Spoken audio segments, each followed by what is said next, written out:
मोतीचूर नामक सुंदर से गांव में दो जुड़वा भाई गणेश और सुरेश रहा करते थे। गणेश अपनी पत्नी के साथ मजदूरी का काम किया करता था, जबकि सुरेश के पास बहुत सारे खेत थे। वह अपना जीवन राजाओं के जैसे जीता था। लोग उसे सुरेश सेठ के नाम से जानते थे, परंतु सुरेश बहुत ही घमंडी और लालची आदमी था। एक दिन गणेश अपनी पत्नी के साथ खेत पर बैठा बातें कर रहा था। मंजरी, यदि यह नौकरी चली गई तो हमारी दिवाली कैसे मनेगी? अरे नहीं जी नहीं, अच्छे लोगों के साथ बुरा कैसे होगा भला?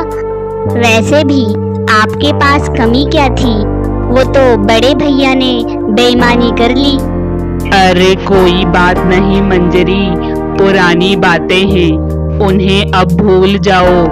असल में बात यह थी, माता पिता के मरने के बाद सारी संपत्ति सुरेश ने हड़प ली थी। अगले दिन सुरेश जब काम पर जाता है। अरे सुरेश भाई, मैं तो शहर जा रहा हूँ, तो काम तो कोई अब है नहीं, तुम कहीं और काम देख लो। सुरेश चिंतित होकर घर वापस आता है। अब क्या करेंगे हम?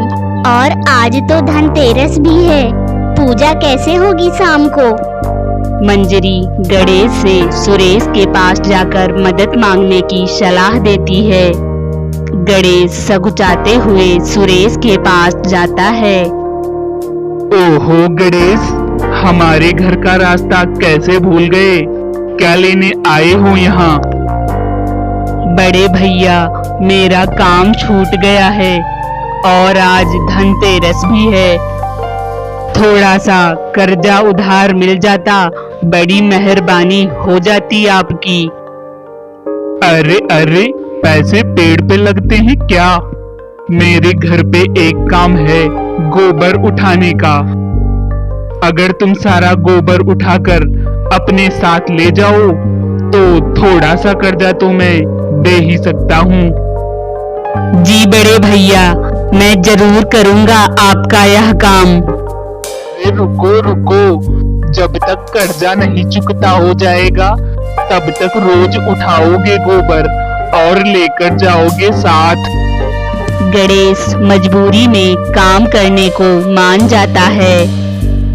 बेचारे गणेश को कर्ज में कुछ ही पैसे मिले थे, जिन्हें लेकर गणेश घर ही जा रहा होता है।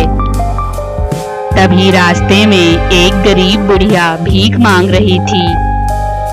गणेश तरस खाकर कर्ज में मिले सारे पैसे बुढ़िया को दे देता है।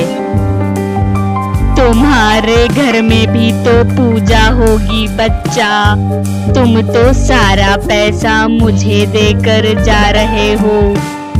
कोई बात नहीं अम्मा, मैं कोई ना कोई काम जरूर कर लूंगा, परंतु तुम्हारी बूढ़ी हड्डियों से तो कोई काम ना होगा। बच्चा, आशीर्वाद है मेरा, तुम मिट्टी को भी हाथ लगाओगे तो सोना बन जाएगी।